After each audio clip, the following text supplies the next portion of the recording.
Till I Die TV. Watch and subscribe on YouTube and listen on your podcast platform. Hi everybody, Jerry Taggart here. Now be sure to watch Chris and Leicester Till I Die TV by subscribing on YouTube and following them on social media for all the latest Leicester City news and information. Come on you foxes! Strap yourself in, because we're set up, switched on and ready to go.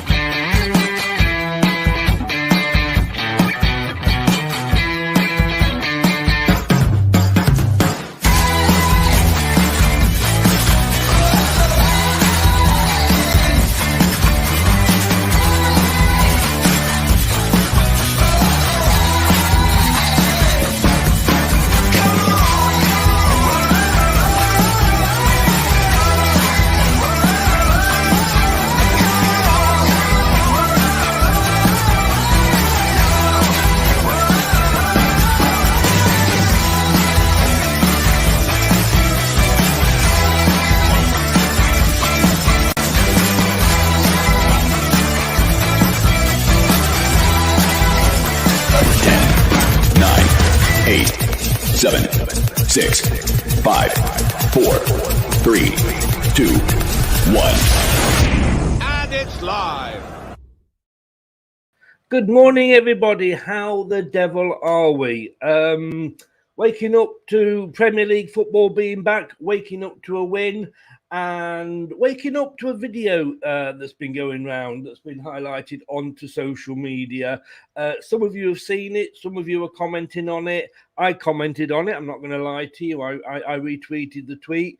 For those of you that don't know, at the end of the game, this gentleman was maybe taking banter a little too far. And in fairness, we live in a world these days that is very snowflake, where you can't say boo to a goose, you can't boo players that have left and gone to work, gone to play for another club, etc., etc. But banter in football still exists. But we all know that sometimes banter can go a little bit too far, and sometimes we all do things. I'm 60, and I have certainly done things that I regret doing. It's how you handle those things when you found out, basically. And it's very easy to hide behind and say, well, yeah, okay, so he got my face, but I'm going to be hard to find, etc., etc. But the guy's owned it. He wants to come on and he wants to apologise, because obviously what he was referring to was one of the worst, if not the worst, part of Leicester City's history since we're formed. So the guy's called Joe. He's changed his name on this. I haven't, so I'm not calling this. He's calling this himself. Good morning. Hey, doing all right? Not too bad. Like I say, I'm guessing you're not this morning, but you obviously didn't know, or did you know you were being filmed at the time? No, I was completely oblivious to it. It was obviously, first off, I want to apologise, both to the Leicester fans and also the Wolves fans. Not only the fans, the clubs, the owners of your club. Is it his son? Is it that stuck over the reins at your club? Is it? It's Top, yeah. Top? Yeah. So everybody involved with and across the footballing spectrum. To be fair, completely out of character. I hold my hands up. I don't know what was going through my head. I knew what was going through my head. I'm my own person, and I can choose my own actions. Yeah. I was what you class as bantering with your fans, and it got a bit too out of hand. They were shouting insults at me. I was shouting insults back. Coins were being thrown, and I kind of thought to myself, it was just a 30-second heat of the moment. Yeah, I know how to get under their skin. In doing so, I reacted as you saw on the video. That Twitter, it is me. I'm not trying to hide. I've hid my face because I don't want to bring the shame on my family. It's my. Yeah. I'll happily show my face, but I don't want it coming to my family's doorstep. No, and I'm happy to observe that for you. But first of all, I mean, like I say, we all make mistakes in our life, and I want to say sort of big up to you for coming on, apologising to the fans, and apologising to the owner's son as well, because obviously it was his dad that was involved in the crash. Yeah, And like I say, I wouldn't wish it upon anybody. It was absolutely awful what happened. yes. But like I say, it was just in my head, the way I perceived it yesterday was kind of just to get under the fifth. There was about 15 to 20 lads who were thrown in. Yes, yeah. I mean, and this is a Burnley fan here, and he's saying fair play for coming out and admitting it. It's easy to get riled up at football, and that moment of madness can damage you. Takes a big man to admit their faults. It certainly does, and people will say maybe there's an agenda. I don't know, but you've admitted it, you've owned it, and you've apologised, and hopefully, certainly. I know Twitter have sort of, I think, suspended your account at the moment. So I just hope maybe, Yes, when they have, you've done that, I mean, you've got here, somebody says here, can you explain the jeggings, please? Maybe that's a fashion crime rather than it's a bit too skin tight. It's a bit too skin tight. Obviously still big in Wolverhampton, are they? I'll try to be fashionable, but obviously not. Hey, we all fail at that. I tell you, I as somebody who grew up in the 70s, I can't claim any fashion sense whatsoever. Andy's asking here, can you see Wolves sanctioning yourself for your actions, or it's a difficult one because I am going to write to the club. Like I've been going 20. I'm 27 now. I've been going 24 years. Wow. I think a 30-second mistake, people are saying lifetime ban, that type of thing. I mean, I messed up for 30 seconds in the game. I've got no past history of causing trouble at games. The Wolves will know that.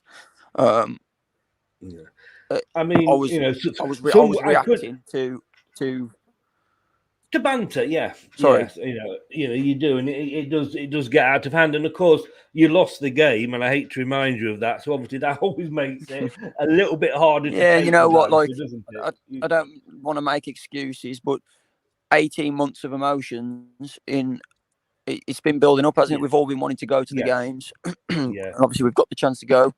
And all my emotions were in that 90 minutes, and I think I mean, if I wanted to really sort of be horrible, I could say maybe a lifetime ban from Wolves would do you a favour. But I mean, no, that may be kicking the man when he's down. I don't know. But, exactly. Yeah. Fair play to you for taking it. But no, I mean, like you say, excuse me, I apologise. It's been a long time for us to get back in, and you're hoping for big things. You've got a new manager. You're hoping for big things. You've travelled away. You're outnumbered. The game didn't go sort of to your plan, although you nearly came back in the second half.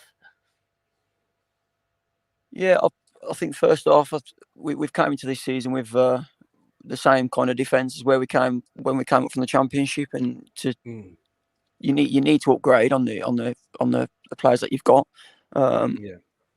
Ultimately, it was the defence that let us down. I know we had 17 shots, but at least we were creating the chances. Like last year, we're sitting back under Nuno. We were sitting back, absorbing pressure, just trying to get that. Nuno was very much set out not to lose rather than going out to win. And he was very negative in his football. So hopefully, 3 or 4 additions in the rest of the window, I think we could be exciting to watch. If Traore could finish his chances, he had one in the first half and one in the second half, didn't he? So, and do you? I mean, I was surprised when Nuno left. Are you? I mean, I was speaking to a Wolves fan a couple of days ago, and he said there might have been more going on in the background that obviously opposition fans don't know about. Are you happy with the new guy that's come in? Well, I was happy that Nuno left. I've been calling for it for the whole of last year, to be honest. I think when we were in the Europa League against Seville, and from that moment on, I think we were sitting fourth in the Premier League, or fourth or fifth, and then we dropped down to seventh, missing out on Europa League again due to, I think it was Arsenal winning the FA Cup. But his tactics were very negative, and it was quite stale, and he was quite stubborn in the way, like, he wouldn't change his team. He wouldn't give other. I mean, like, at the end of the season, we had nothing to play for. Why not give the youth like a few games to have a run out? Do you know what I mean? It was very stale. The football was very stale. But I think it could have turned nasty if the crowd were there. I think it could have turned nasty. So I think he went out. Don't get me wrong. He's done a great job for the club. I appreciate everything he's done. But I think he took us with what he had. I think he took us. Yeah. But obviously, you don't see what goes on behind the scenes. You don't know what the chairman said his budget was, or like anything like that. We'll see where he gets on at Tottenham.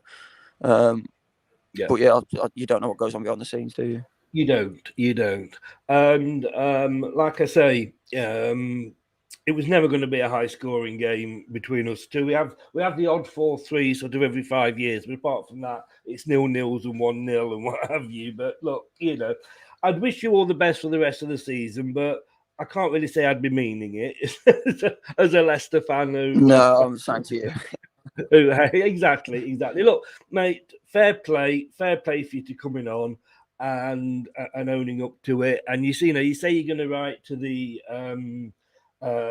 both clubs and apologise. Yeah, and I think the fact that you're writing to Leicester, and if you for the attention of the top, the chairman and the ex-owner's son, I think is like you say, what happened. It's how you react to it. So, but mate, stay strong. Thank you so much for coming on. Thank you for no problem at all. Appreciate you and owning it. And thanks for the apology.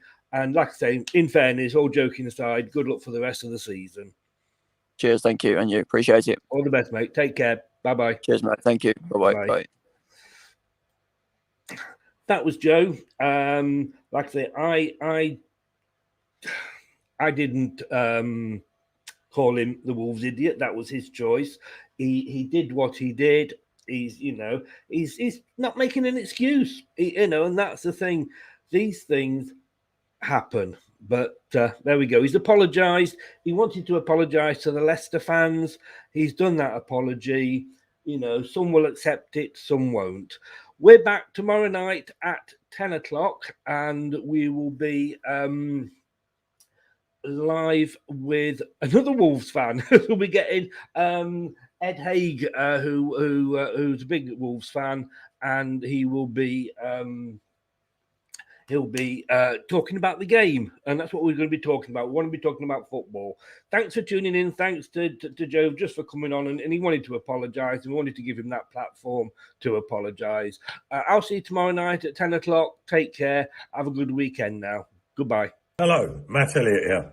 Be sure to watch Leicester Till I Die TV on YouTube and follow all their social media platforms for all the latest updates and news on Leicester City Football Club. Thanks for watching Leicester Till I Die. This is Chris saying goodbye, and see you next time.